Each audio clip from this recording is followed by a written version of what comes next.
कौन कौन भक्त आज पहली बार आ रहे हैं? एक दो, ठीक है, तीन। स्वागत है आप सभी का। तो एक भजन के साथ शुरुआत करते हैं। और राम जी का सीजन चल रहा है तो थोड़ा राम कथा करेंगे।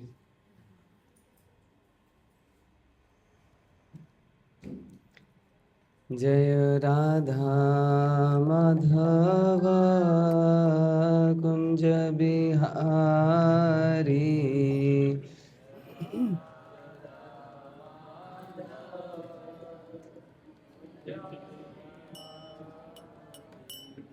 जय राधा माधव कुंज बिहारी।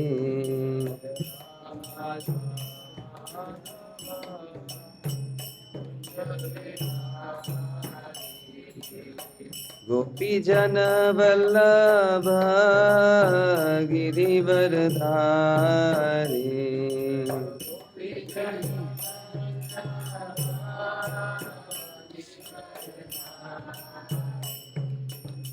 यशोदानंदन ब्रज जन रंजन।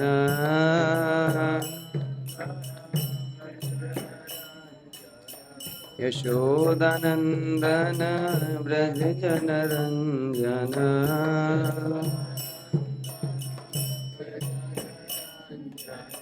यमुना तीरावनचारी।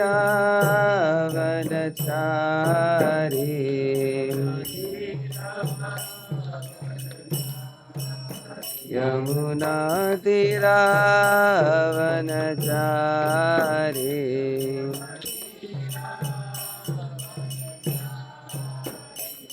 जय राधा माधव कुंज बिहारी।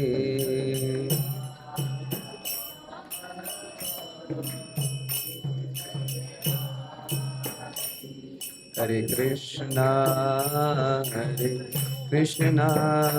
कृष्ण कृष्णा हरे हरे।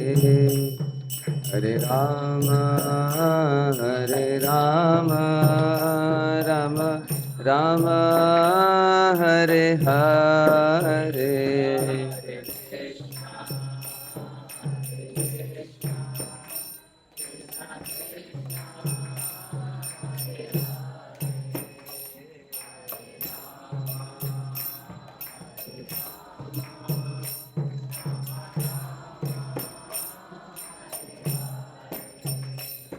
हरे कृष्णा कृष्णा कृष्णा हरे हरे। हरे राम राम राम हरे हरे। जय जगन्नाथ।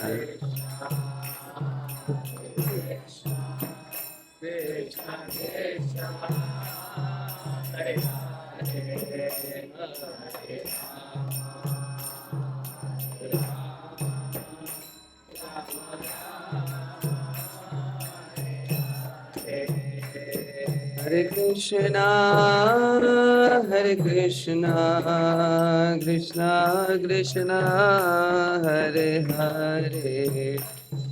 हरे Ram Ram Ram Hare Hare.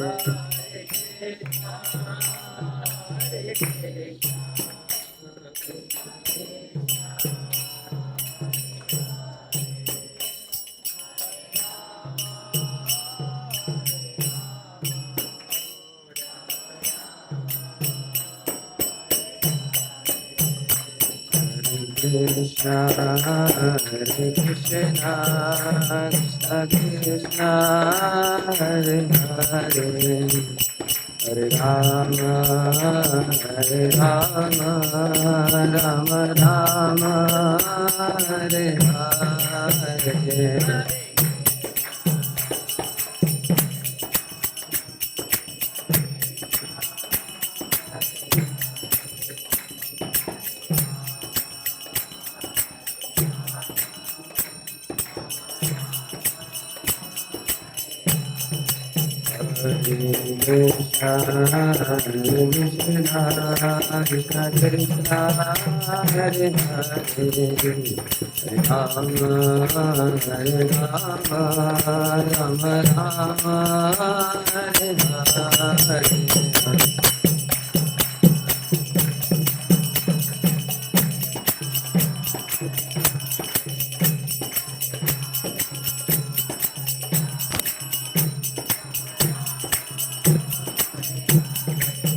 Hare Jagannath Jai Jagannath Bhana Deva Jai Subhadra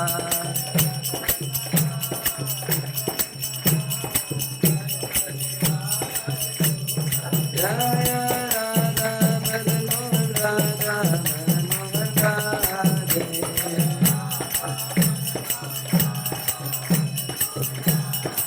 Jaya Krishna Balaram Krishna Balaram Krishna Balaram Jai Vrindavan Dham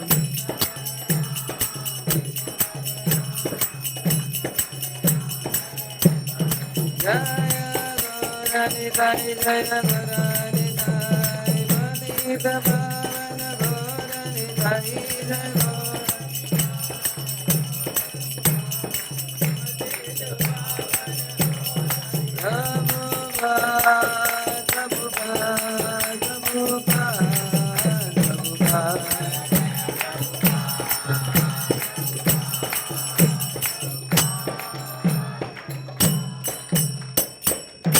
गौर प्रेमानंदे हरि हरि जय ओम विष्णुपाद परमहंस परिव्राजकाचार्य अष्टो दर्शित श्री श्रीमद अभय चरणा अरविंद भक्ति वेदांत स्वामी श्रील प्रभुपाद की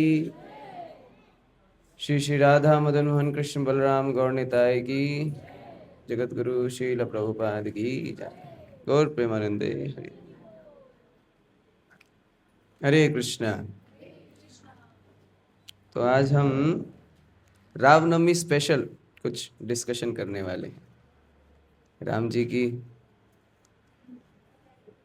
अभी जस्ट जयंती गई ही है, नवमी गई ही है। हाँ, तो उसी संदर्भ में हम लोग कुछ चर्चा करेंगे।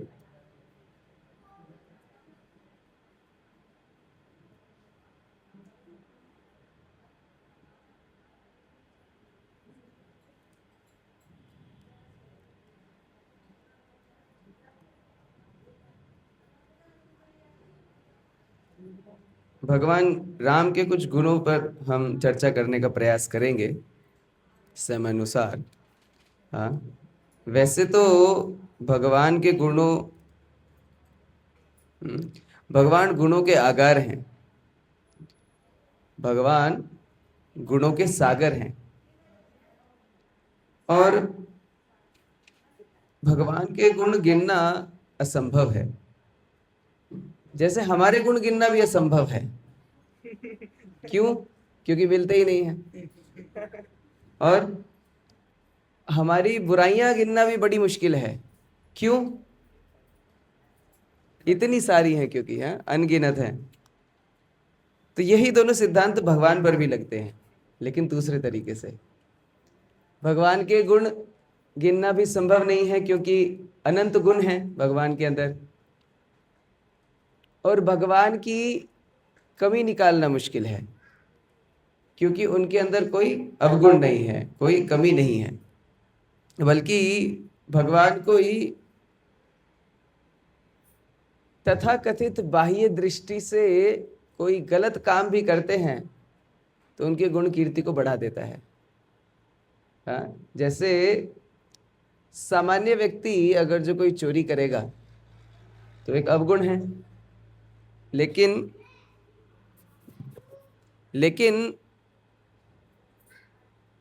भगवान अगर जो ये कार्य करते हैं तो गुण बन जाता है। भगवान रण छोड़ते हैं तो वो एक गुण हो जाता है, रण छोड़। जो भी चीज, जो भी कर्म भगवान करते हैं वो एक गुण बन जाता है। इसीलिए भगवान गीता में बताते हैं जन्म कर्म च मे दिव्यम।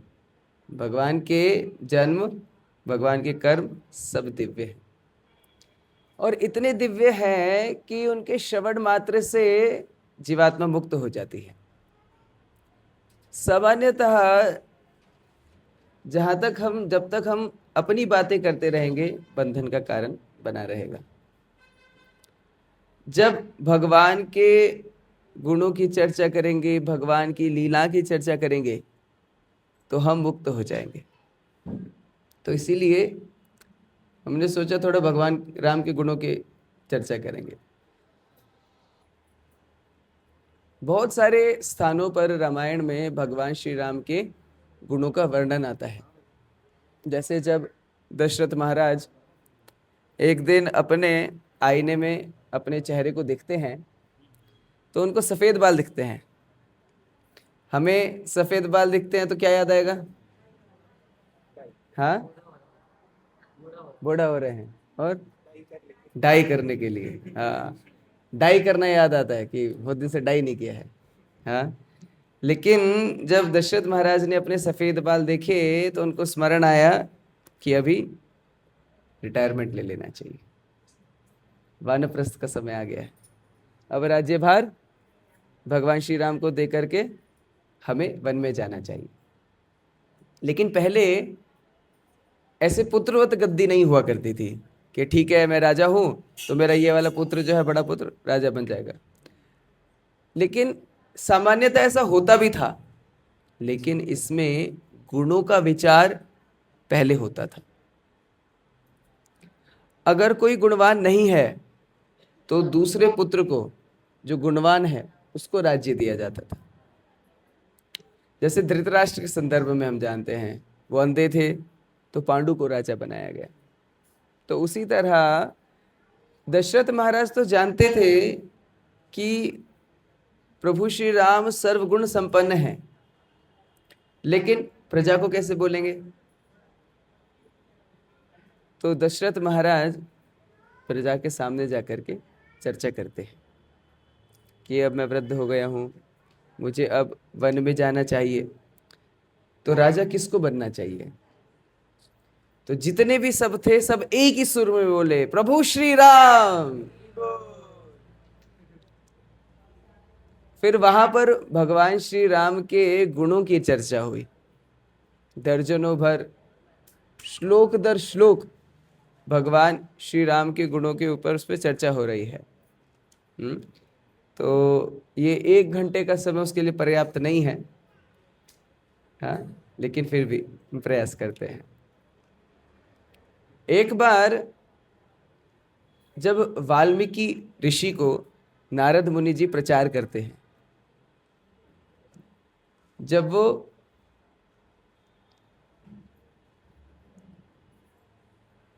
उनसे मिले तो नारद मुनि जी सर्वप्रथम उनको कर्म सिद्धांत सिखाते हैं। कर्म सिद्धांत क्या है? तुम जो ये जानवरों को मार रहे हो, इस कर्म का भोगी कौन होगा? जो वाल्मीकि ऋषि हैं वो रत्नाकर, हाँ, कि आपने रत्नाकर के बारे में सुना होगा। पहले वो एक, हाँ, रत्नाकर नाम के एक ये थे हंटर, ठीक है। तो उन रत्नाकर को पूछते हैं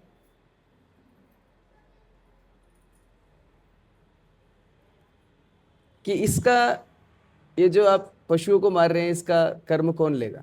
रत्नाकर बोलते हैं, मैं तो ये अपने परिवार के लिए कर रहा हूं। हर परिवार को पालन पोषण करने की जिम्मेदारी किसी ना किसी की रहती है।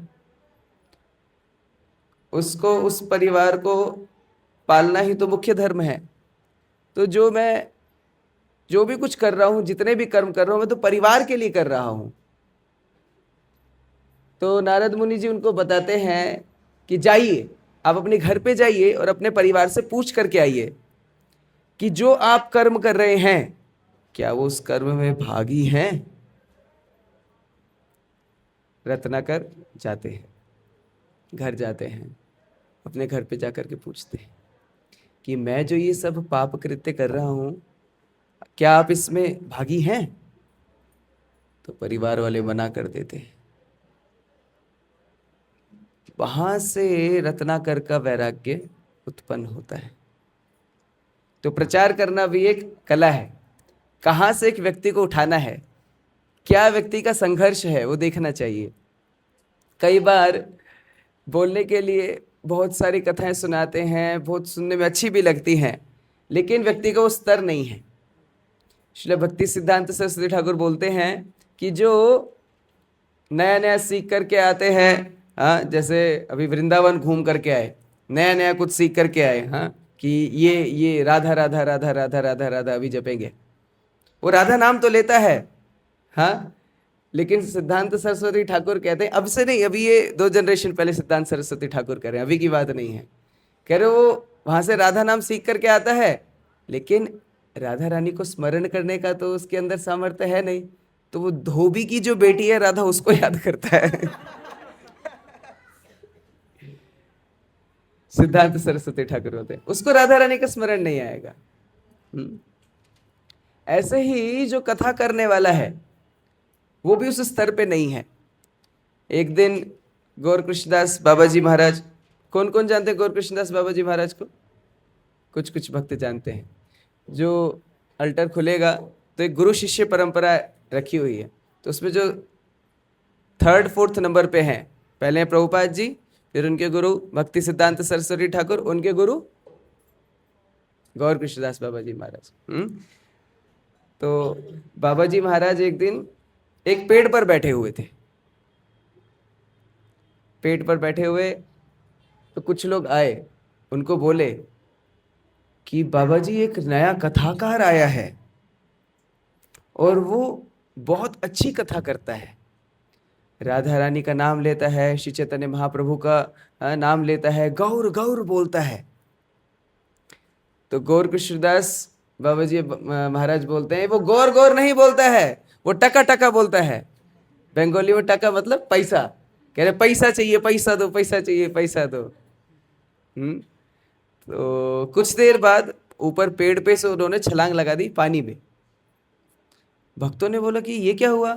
कह रहे देखो, तुम्हारा कथाकार अभी अवैध संग करने गया है, जाकर चेक करो, वो देख करके मुझे स्नान करना पड़ रहा है, तो तुम ये कथा कैसे सुन सकते हो उस व्यक्ति की?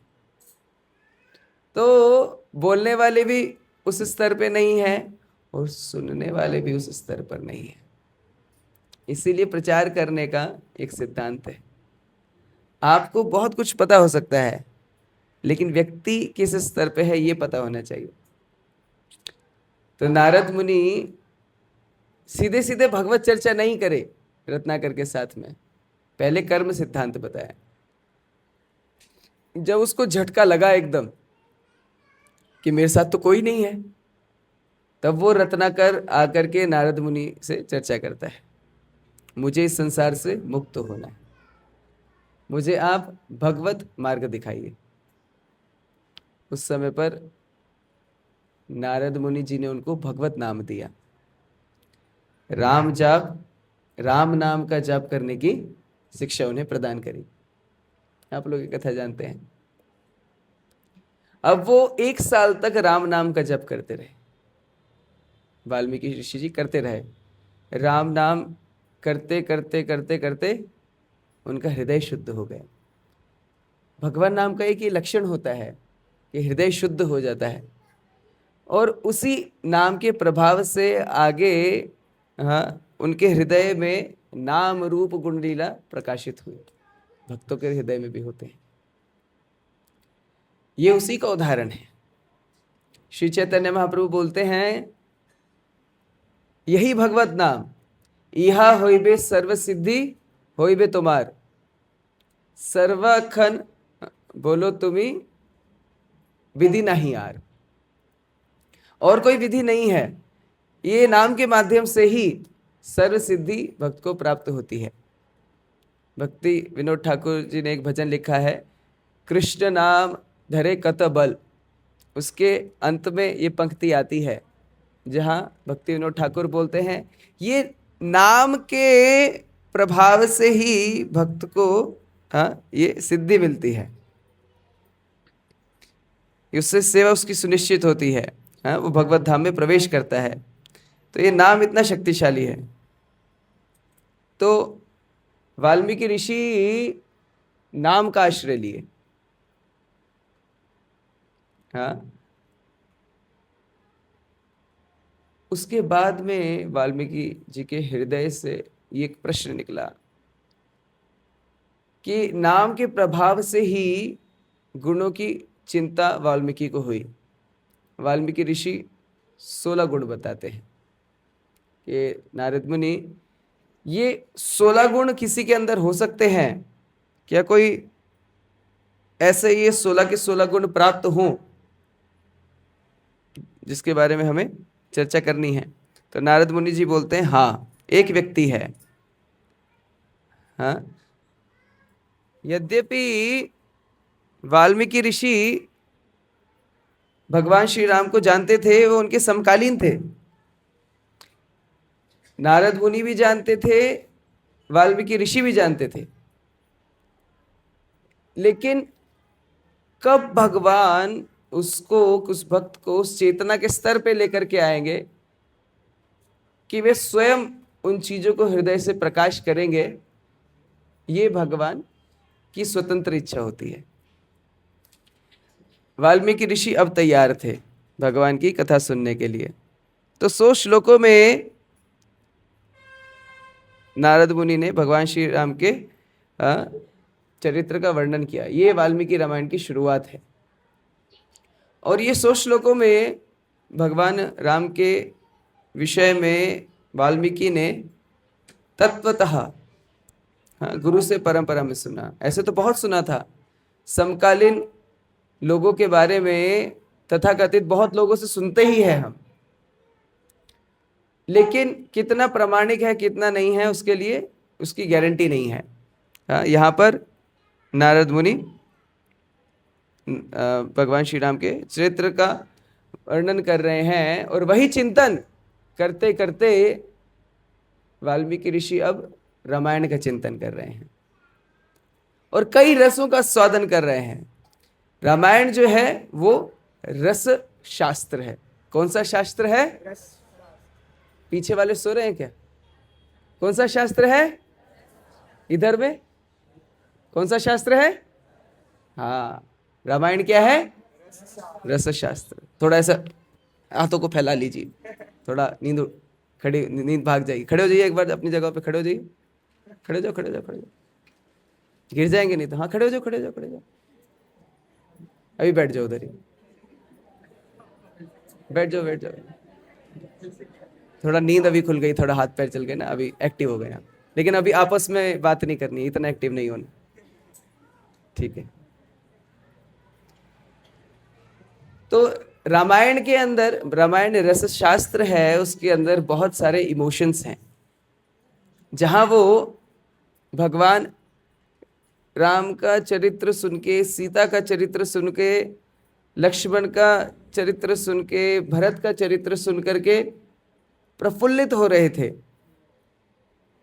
उसी समय पर उनको मंथरा का चरित्र सुन करके, कैकेयी का चरित्र सुन करके, रावण का चरित्र सुन करके क्रोध भी आ रहा था।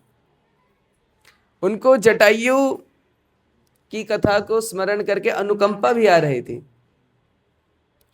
तो बहुत सारे इमोशंस, बहुत सारे भाव का समागम उनके हृदय में चल रहा था। तो इसी श्रृंखला में संध्या वंदन करने नदी के तट पर हो गए। कौन सी? तो उसी नदी के तट पर उन्होंने 2 क्रौंच पक्षियों को देखा। एक कवि का जो हृदय है उसमें बहुत सारी भावनाएं चलती रहती हैं, बड़े भावुक कवि होते हैं।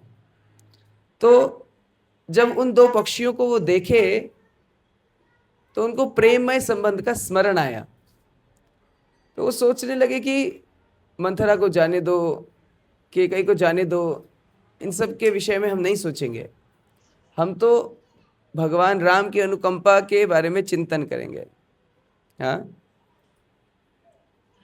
दोनों ही पक्ष हैं, एक प्रेम का पक्ष है, एक नफरत का पक्ष है, और दोनों ही हमारे हृदय में उंगली करते रहते हैं, चोट करते रहते हैं। नफरत प्रेम, नफरत प्रेम। लेकिन अगर जो हम उस प्रेम सिद्धांत के ऊपर अपना लक्ष्य रखेंगे तो अपने आप बाकी भावनाएं नीचे चली जाती। तो उन पक्षियों को देख करके वाल्मीकि ऋषि के हृदय में प्रेम भावना उत्पन्न हुई, वो ऊपर आ गई हैं, बाकी सारी भावनाएं नीचे चली गई। और उसी समय पर एक शिकारी ने उनके ऊपर तीर मार दिया। तब उनके मुख से जो शब्द निकले वो प्रथम काव्य श्लोक हम बोलते हैं।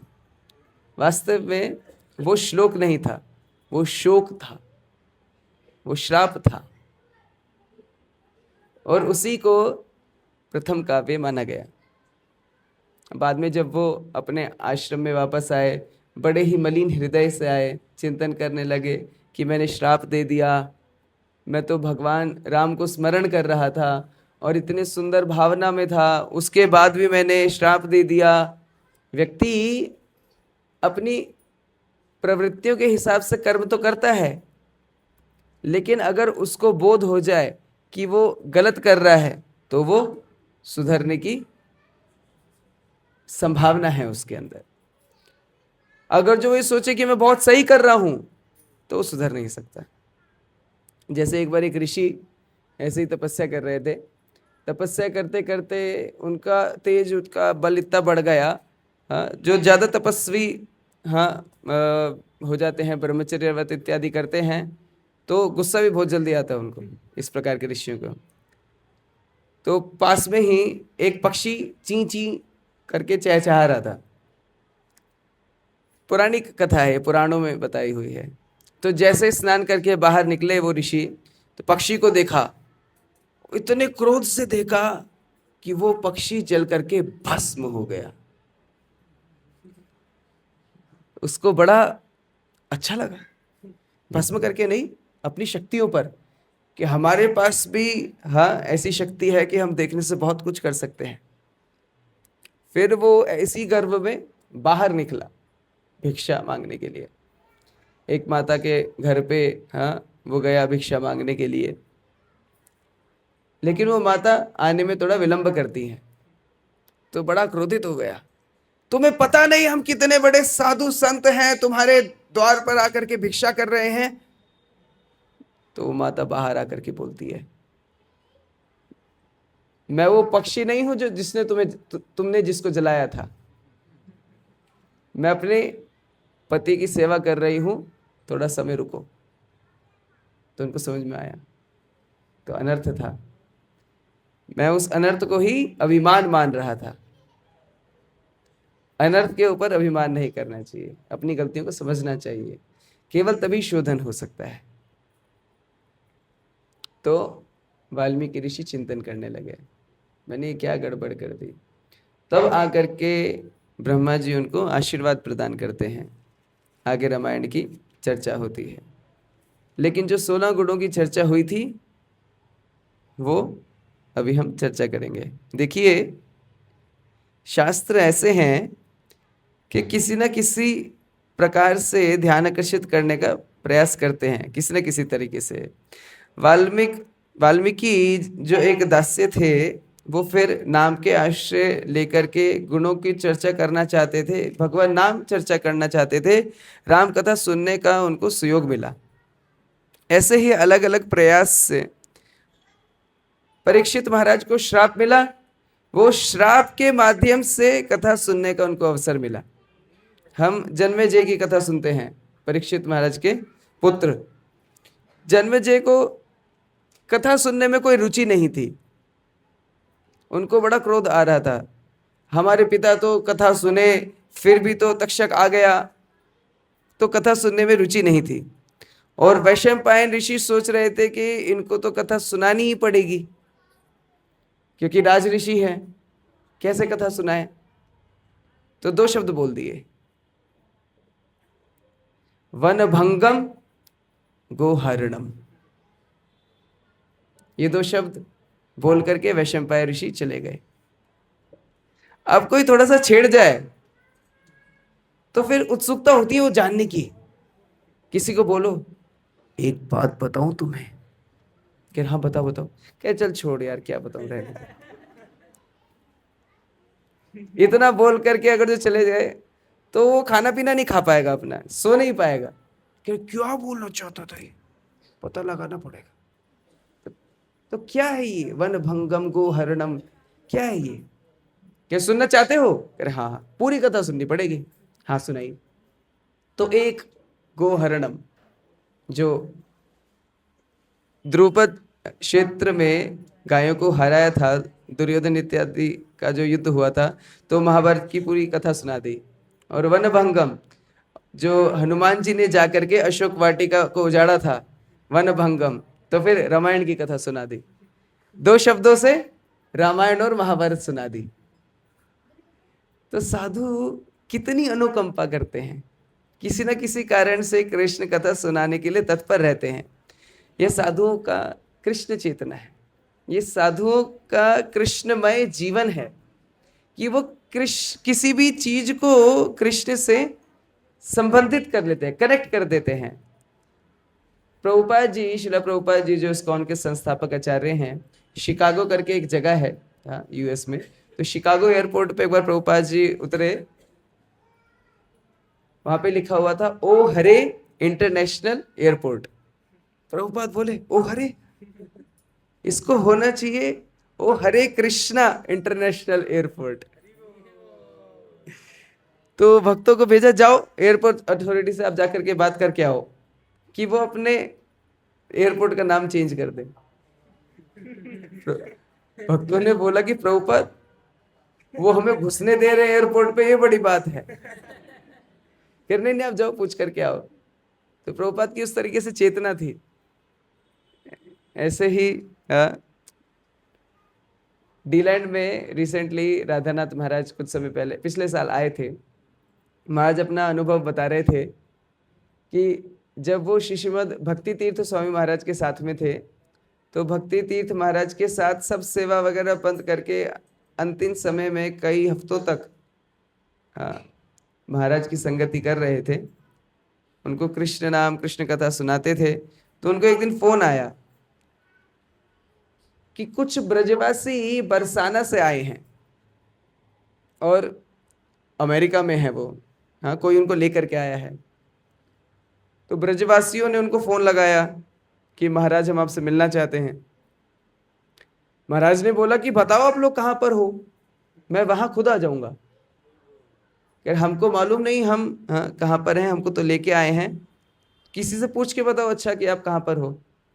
तो उन्होंने बताया कि हम हरि स्वर्ग में हैं।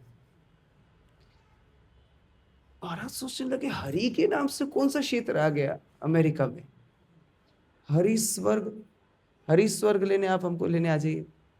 तो पूरा मैप वैप देख लिया, सब कुछ, हरि स्वर्ग नहीं मिला है।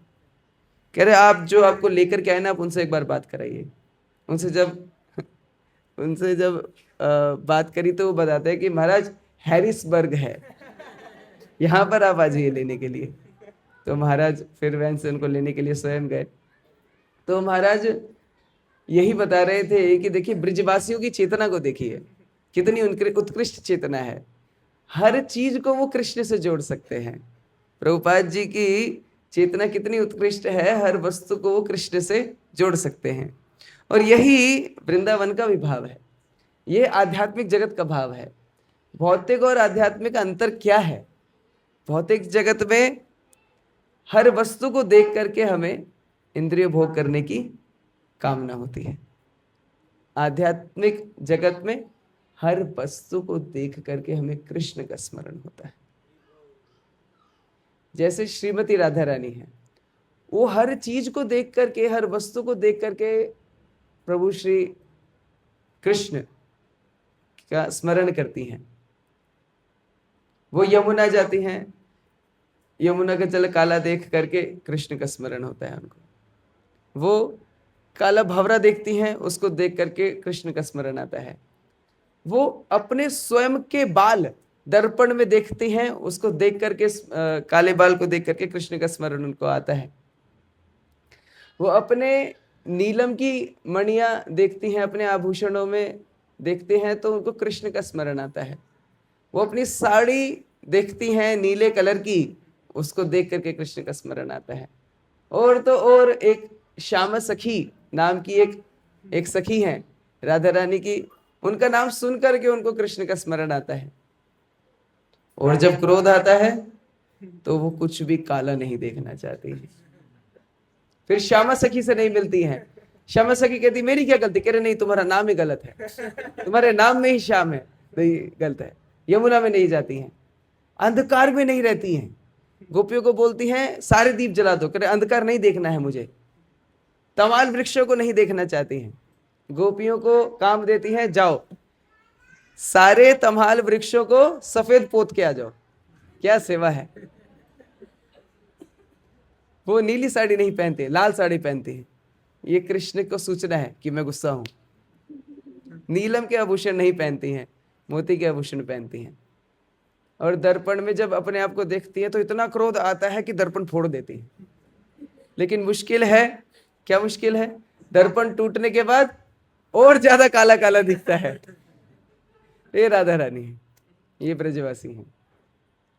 तो थोड़ी सी बात देख करके भी भगवत कथा का चिंतन हो जाए, ये आध्यात्मिक उन्नति का सूचक है।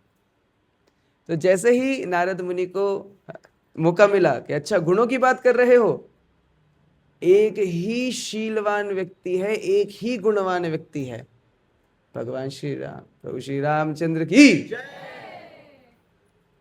तो उनके विषय में ही सुनना चाहिए। ये रामायण का सिद्धांत है। रामायण में हर व्यक्ति के गुणों की चर्चा हुई है। भगवान श्री कृष्ण की लीला उसको सुनकर के बस आप खुश हो सकते हो। भगवान ने गोपियों के वस्त्र हरण कर लिए, तो क्या करना है? बस खुश होना है। भगवान ने गोवर्धन उठा लिया है, क्या करना है? खुश होना है बस। लेकिन भगवान राम की हर लीला, हर पात्र शिक्षाप्रद है। जैसे चारों भाइयों के जो नाम भी हैं उनमें भी कितनी शिक्षा है। जैसे भरत, श्री संप्रदाय के आचार्यों ने बड़ी विस्तृत कमेंट्री लिखी है रामायण के ऊपर।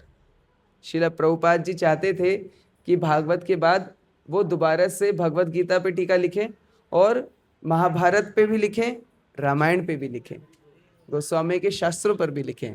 वो इच्छा प्रभुपाद जी की थी। वो तो उसी इच्छा को रखते हुए अभी इस्कॉन में भी रामायण के ऊपर एक विस्तृत कमेंट्री शुरू की गई है। अभी अरण्य कांड तक पूरा हो गया है, उसके आगे भक्त लोग अभी लिख रहे हैं। उसमें श्री संप्रदाय के मुख्य आचार्यों की टीका वहां से लिया गया है। तो उसमें वो भरत की डेफिनेशन देते हैं, भार वहति इति भरत। जो भार को वरण करे, जो भार को ढोए, वो है भरत। तो क्या भार ढोते थे भरत? पहली बात तो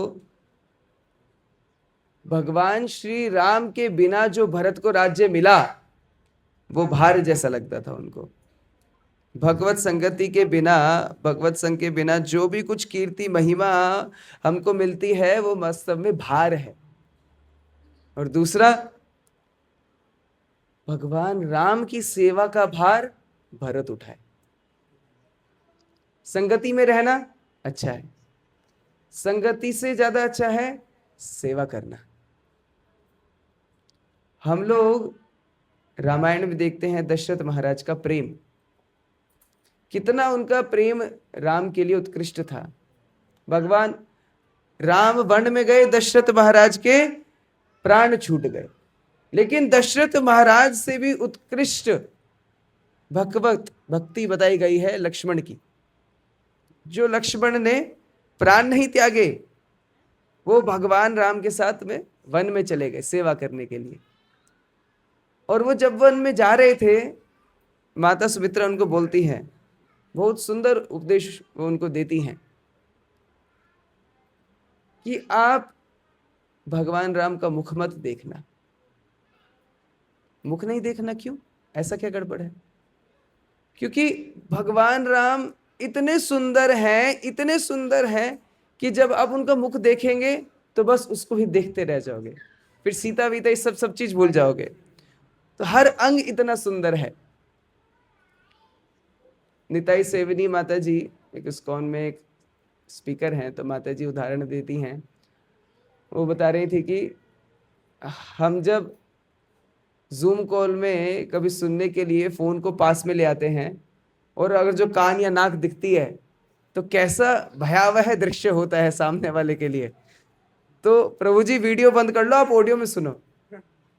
हाँ, लेकिन भगवान श्री राम का हर अंग इतना सुंदर है कि कोई केवल नाक ही देखे तो नाक ही देखता रह जाएगा, कोई कान देखे तो कान ही देखता रह जाए।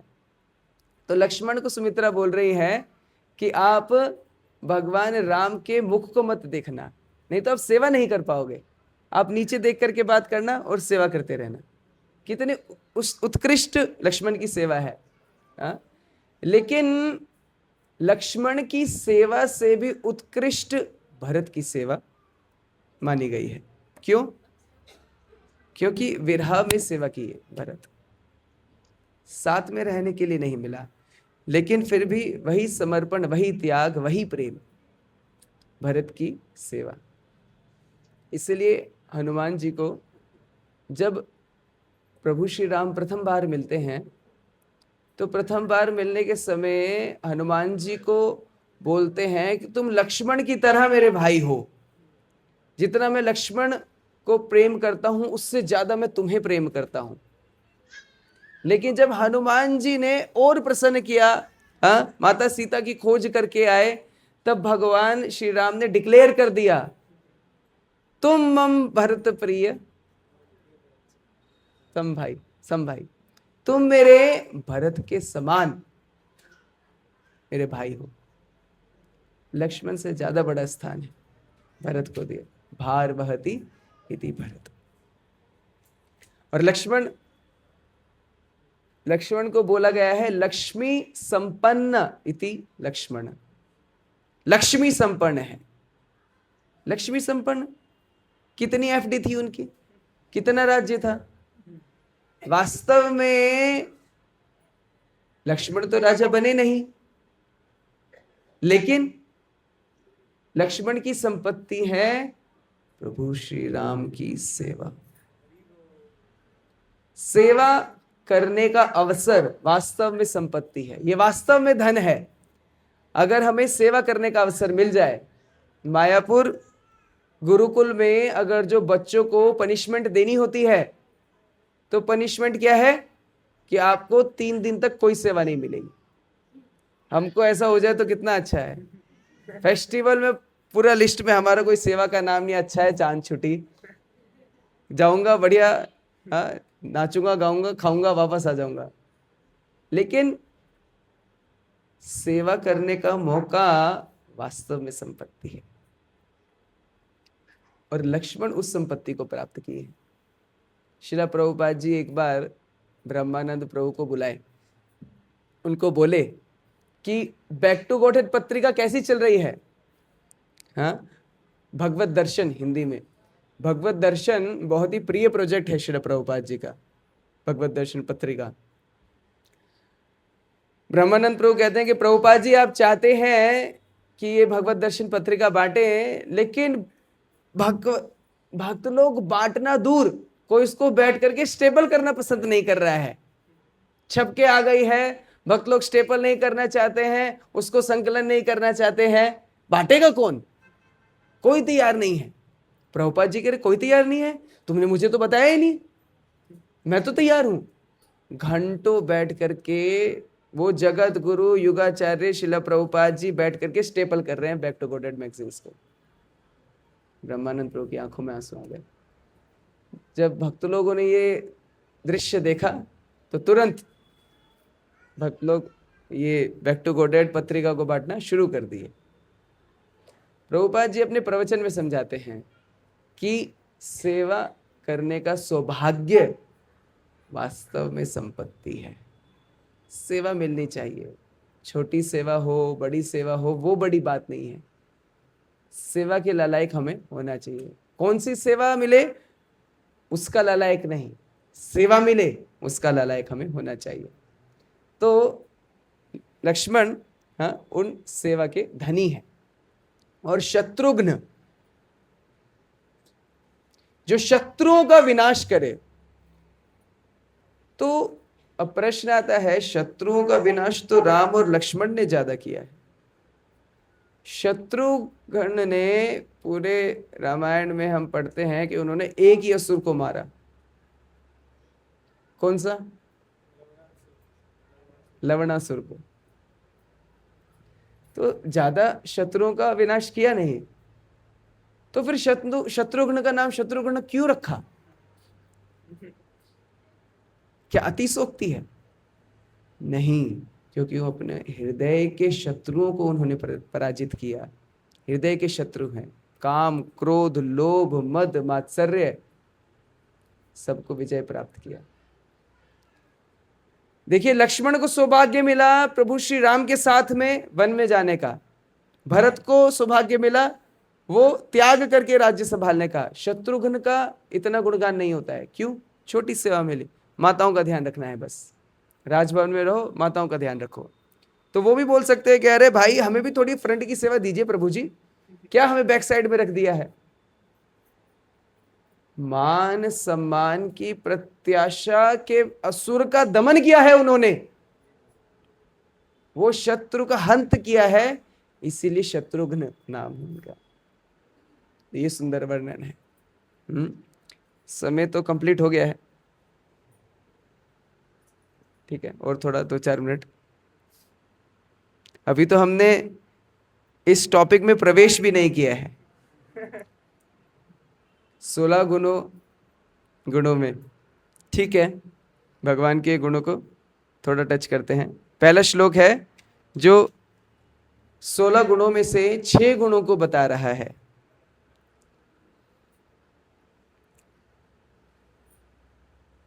कोनस्मिन् संप्रतं लोके गुणवान कस्य वीर्यवान धर्मज्ञश्च कृतज्ञश्च सत्यवाक्यो दृढव्रतः कोनस्मिन् संप्रतं लोके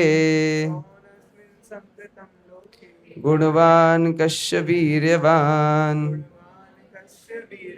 धर्मज्ञश्च कृतज्ञश्च सत्यवाक्यो दृढव्रतः। कौन है? कौन अस्मिन, कौन है ऐसा जिसके अंदर ये गुण संप्रति ये प्राप्त होते हैं? प्रथम गुणवान, पहला ही गुण बता दिया है गुणवान, कि सारे गुणों की वो खदान है, गुणवान। और कैसे गुण? जो दूसरों को अच्छे लगे। हमको तो लगता है कि हमारे गुण बहुत अच्छे हैं, लेकिन दूसरे को कितने अच्छे लगते हैं वो देखना पड़ेगा।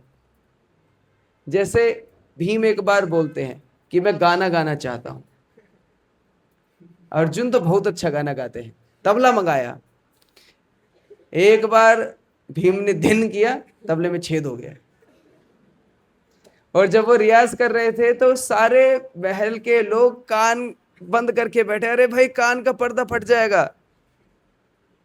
युधिष्ठिर महाराज से बोला गया कि हे भगवान, कुछ समस्या का समाधान कीजिए, ये गाएगा तो हम बहरे हो जाएंगे। युधिष्ठिर महाराज भीम के पास जाते हैं। भीम, कितना सुंदर आप गाते हैं, इतना सुंदर, लेकिन महल में आपको बहुत डिस्टरबेंस होता होगा। इतने लोग आते हैं जाते हैं, काम करते हैं। आप एकांत में जो है रियाज किया कीजिए। सामने जो दूर चट्टान दिख रहे हैं ना, वहां बैठ करके आप रियाज किया कीजिए, वहां जाकर के आप प्रैक्टिस करो। भीम बेचारा वहां जाकर के गाने लगा, अकेला गा रहा है। सुबह से दोपहर हो गई। एक आदमी आया, सामने आकर के खड़ा हो गया, घूरने लगा उनको। तो भीम को लगा कि मेरा स्वर सुन के कोई आया है, बड़ा प्रसन्न हो गया। क्या तुम मेरे गाना सुन करके आए हो ना? कि हाँ, आप ही का गाना सुन करके आया हूं। कह रहे कैसे? कह रहे मेरा गधा ना सुबह खो गया था, तो मुझे लगा कहीं इधर तो नहीं है। बड़ा दुख हुआ भीम को, वापस महल में आ गया, बड़ा दुखी हो गया है, अपना द्वार बंद करके बैठ गया। तो उसी समय पर उनके दरवाजे पर दस्तक हुई। कौन है? मुझे किसी से नहीं मिलना है, मैं द्वारिकाधीश हूं। कृष्ण स्वयं आ गए, तुरंत दरवाजा खोला। भीम बोलते हैं कोई को तुम्हारा, भीम को भगवान बोलते हैं, कोई को तुम्हारा गाना पसंद हो चाहे ना हो, मैं सुनूंगा, मैं सुनने के लिए तैयार हूं, सुनाओ। तो गुण तो बहुत हैं, हमको लगता है हमारे अंदर बहुत गुण हैं, लेकिन ये गुणवान शब्द का मतलब है जो सबको अच्छे लगे, जो गुण सबको प्रिय लगे, जो सबके हृदय को संतोष दे, सबके हृदय को मधुरता दे, ये है भगवान का प्रथम गुण, गुणवान। दूसरा है वीर्यवान। ऐसा नहीं है कि गुडी गुडी सबको बड़ा खुश कर देते हैं लेकिन शक्ति नहीं है, सामर्थ्य नहीं है। वीर्यवान, भगवान समग्र शक्ति के विजेता हैं। तीसरा धर्मज्ञ। जब किसी के अंदर बहुत गुण होते हैं और कोई बहुत शक्तिशाली होता है तो संभावना है कि वो धर्मच्युत हो जाता है, फिर अपनी ही करनी को धर्म बताने लगता है, मेरे हिसाब से सब चलेगा। लेकिन भगवान राम ऐसे नहीं थे, धर्मशील हैं, धर्मज्ञ हैं, धर्म के ज्ञाता भी हैं और धर्मशील भी हैं, धर्म को पालन करने वाले भी हैं। चौथा कृतज्ञ। ये सब होने के बाद भी कृतज्ञ हैं। पिछली बार तो नहीं, पर एक बार हमने कृतज्ञता के बारे में चर्चा करी थी भक्तों के साथ में। कृतज्ञता भगवान स्वयं से आती है। और उसके बाद सत्यवाक्यो। सत्यवाक्य मतलब भगवान जो भी बोलते हैं वो सत्य है। पहली बात तो सत्य ही बोलते हैं, और कोई बात उनके मुख से निकल जाए तो वो सत्य हो जाती है।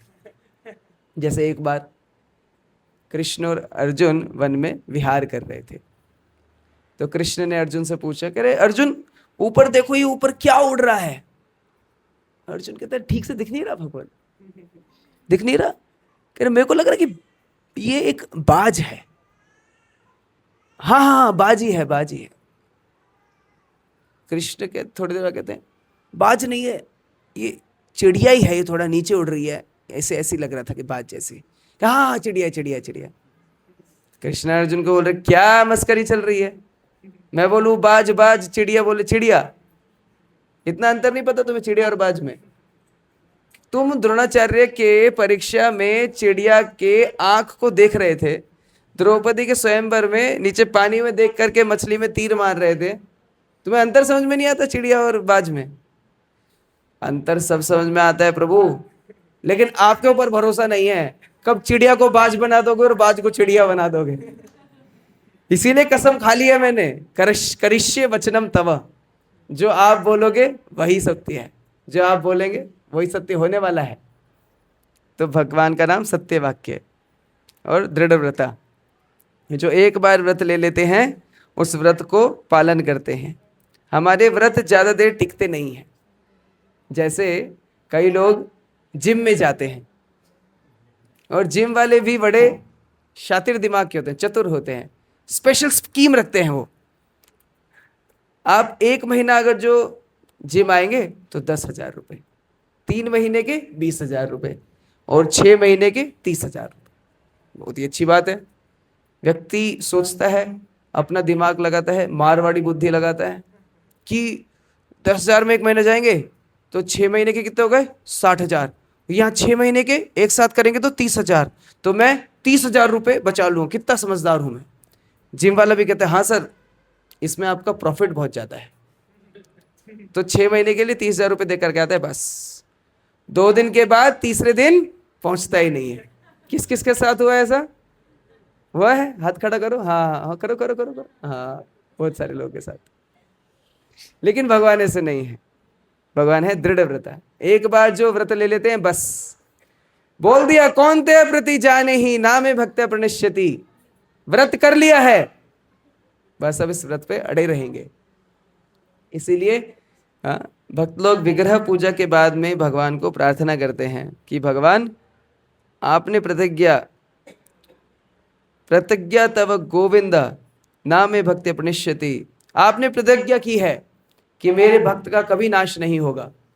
यही संसृत्य संसिद्धि, यही सोच सोच के मैं आपकी सेवा कर रहा हूं। बस आपने वचन दिया है, तो ये भगवान के गुण हैं। तो इन्हीं गुणों तक हम अभी सीमित रखते हैं, क्योंकि इस समय की मर्यादा है, 2:05 हो गए हैं। बाकी गुणों को फिर कभी सुनेंगे, अगली रामनवमी पे सुनेंगे। हरे कृष्णा। प्रभु श्री रामचंद्र की, जगत गुरु श्रील प्रभुपाद की।